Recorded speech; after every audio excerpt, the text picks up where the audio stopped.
Hello, everyone. You're welcome once again to Let's Talk with Esther Agbi. I am Esther Agbi, and I have today with me my son David. You're welcome to the platform. Thank you. Okay.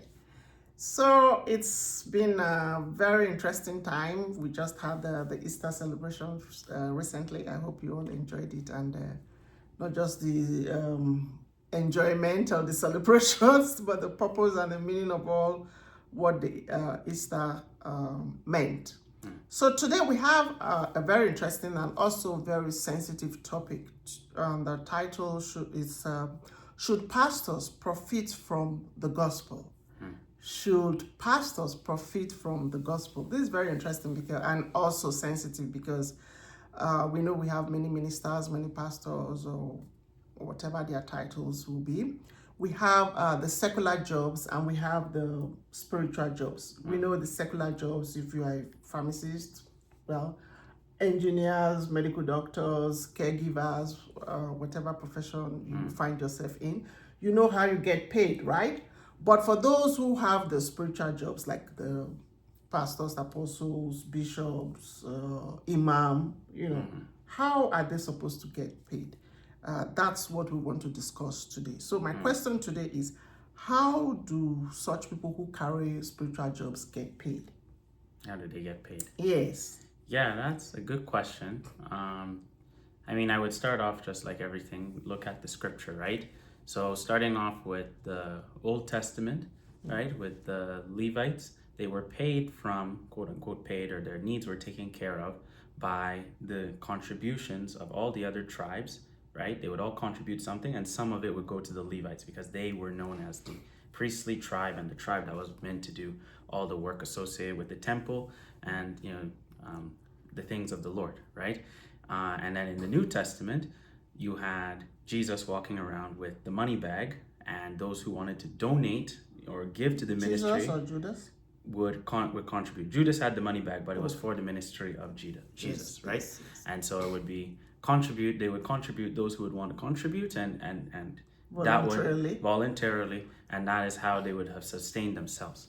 And then we know that Paul was a tent maker, right? So he was doing that work in addition to also doing his gospel work, right? So there are different models and different ways of these people of God who are serving the Lord, different ways that they are getting quote unquote paid. So there's not just one way that they should or shouldn't get paid, but in terms of profiting from the gospel, that is now where the question lies. Yes. Okay.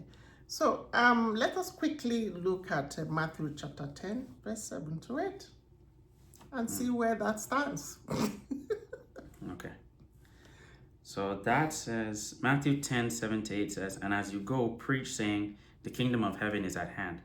Cure the sick, raise the dead, cleanse the lepers, drive out demons. Freely, without pay you have received. Freely, without charge give." So what do you say about the above scripture? Well, in relation to what we have just said? Well, yeah, it would seem that they need to not quote unquote profit like it's a business, right? They can't be trying to generate, a certain amount to the point that you're enriching yourself off of the gospel, because it's something that was given to you freely, right? Jesus didn't ask you to pay for a course in order to receive salvation. He just gave it to you. And so similarly, when you're now going out to preach, you too should also be doing that free of charge, or at least doing it with as low expenses as possible that are needed to cover the ministerial work. That's a good contribution. Some people, let's say, for example, we know some ministers, they write books. Full disclosure, I wrote a book, but I don't think I've even made any profit from it. So maybe because I'm not so renowned. So let's leave that for now. So some ministers who are, well renowned, they write books and they sell the books out. But some people are of the opinion that those books should be given out free of charge because it's the gospel. Well, not the gospel per se, but they have taking scriptures from the gospel to educate people on maybe marriages or life circumstances or just different things, or on love. They have educated them using Bible scriptures and their life experiences. So should they actually give out those books free of charge? Well, it's one of those unique circumstances because it's not necessarily strictly gospel, right? In the sense that it's not like the Bible, right? And even if you were to go to a store and want to purchase a Bible, there's going to be a cost for that Bible. Some organizations give them out for free, but let's say you go to a Christian bookstore and you want a nice Dake's Bible or any other kind of Bible, there will be a cost associated for that because you have to cover the printing fees, you have to cover the shipping, you have to cover, all these things. And so, this case of a book is kind of like in between because it's Christian content, but then it's not, strictly speaking the Bible. So, and it's really tricky too when they have a large congregation, right? So there's almost a bit of pressure on those people to buy that book, right? And let's say you have As if 100,000 to members. please the pastor. Yes, right. And if you have like 100,000 members, or maybe they may say, "Oh, you need this book in order to understand the teaching that we're going to be doing For the right, next for 3 the next months. few months, right?" So now, if you have 100,000 people, or even 5,000 people, and they all buy the book, it's very profitable, right? I would say that though, again, it goes back to the heart of somebody, right? Why are they needing a certain amount of profit for that book? Are they saying they're going to use that to, do ministry for the gospel? Are they going to be using that to be able to, take, help the poor, take care of the sick, or even to also go and preach and to be able to preach? Or are they doing it so that they can say, "Oh, look at me, I have a lot more, money, I have a nicer house, I have a nicer car." And they should also take into account, their members and the relative disparity between them and their members in terms of, their appearance and also in terms of their members' needs. If it gets to the point now where you are having so much money now that you're even, hundreds of millions of dollars, we know there are many pastors who get to that point.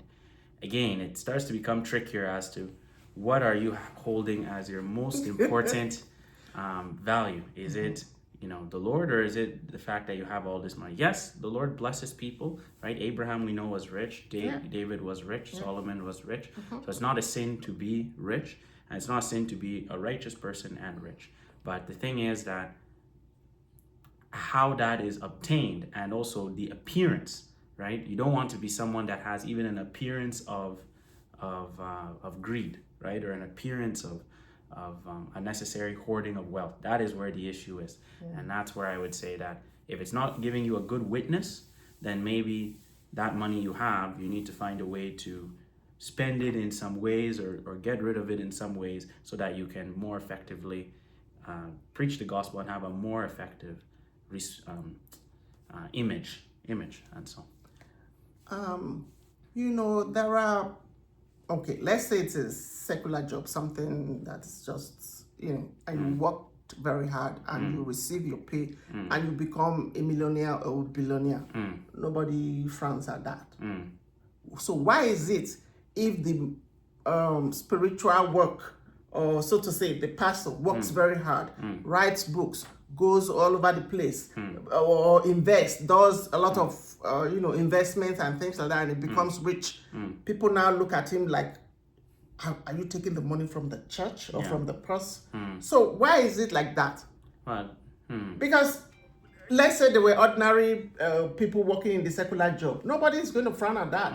But when it comes to the spiritual thing, let's say the person is so blessed, people begin to, interpret the wealth or the source of the wealth, or try to judge or be judgmental.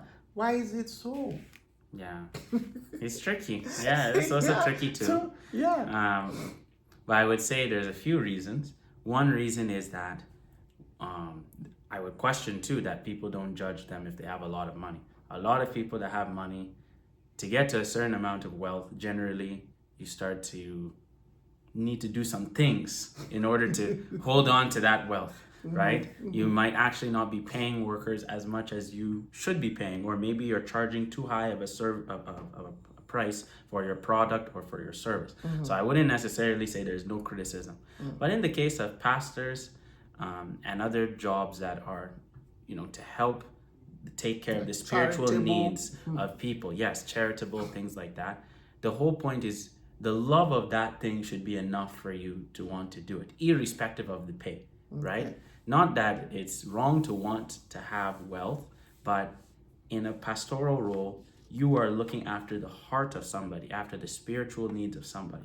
And so if you are now also making a lot of money and profiting off of that, it seems to run counter to the reason why you went into that profession in the first place. And I would say too that our role model is ultimately Jesus, right? And if you're a pastor, you're supposed to imitate Christ. Paul said, imitate me as I imitate Christ, right? So if we're to be imitating Christ, well, how much wealth did Christ have?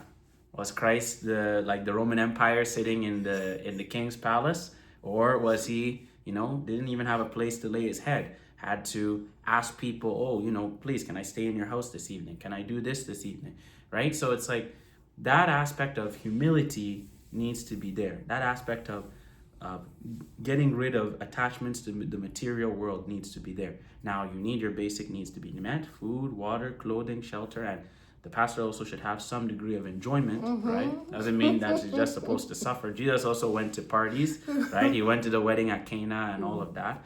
But the idea is that if your reward is in heaven, why are you trying to accumulate so much here? Why are you trying to hold on to so much here, right? If your reward is in heaven, then it's that even as Jesus said, you people have given up wives, families, your jobs and all of these things, brothers, sisters, and you will gain all those back and more in heaven. So again, if the people preaching are believing this, then their lifestyle also should reflect that, and they should imitate Christ in that. Okay, thank you for that. So can we quickly read 1 Timothy chapter 5, verse 18? Okay, 1 Timothy 5:18 says, "For the scripture says, you shall not muzzle an ox when it is treading out the grain, and again, the laborer is worthy of his wages." Thank you.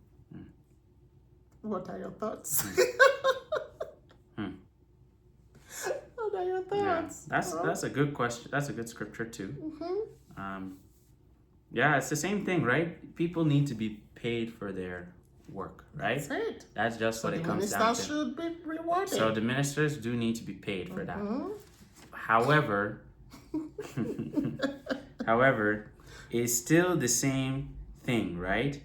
And actually, if you look at verse 17, the verse before that, it says, "Let the elders who perform the duties of their office be considered worthy of double honor," right? Especially those who labor faithfully in preaching and teaching. Yes. So I wouldn't say that, nobody is saying that pastors should be paid zero and be like homeless people on the street, because their witness will not be so effective, because you need money to do some things, right? Who is going to pay for, if it's schools? Who is going to pay for, if it's a church, the building that the people are going to be staying in, right? Renting, right, and all of those things.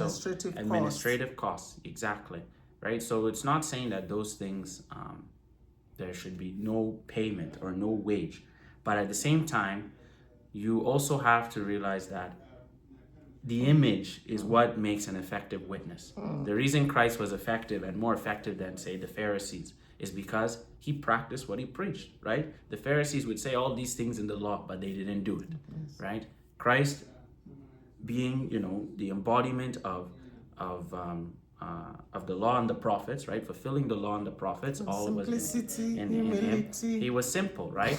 So if somebody is simple and they're humble and they're saying, I'm also calling you to that lifestyle of humility and simplicity, at least they can say, okay, this person did that. So, we know that I can trust them, that what they're saying, they're genuine in their faith. Yes. And that makes for a more effective witness. Yes. And even Paul that's writing this, he too said, I could have I could take from, I also deserve to be paid, right? But so as to not have any misgivings. Yeah, misgiving or for people to think otherwise, I became a tent maker and I'm doing my own work, right? So sometimes it's like something may be lawful, but it's not necessarily expedient to do. Exactly. Okay. So as we round up, we just read 2 Thessalonians 3:10. It's all about the same thing, 2 Thessalonians 3:10.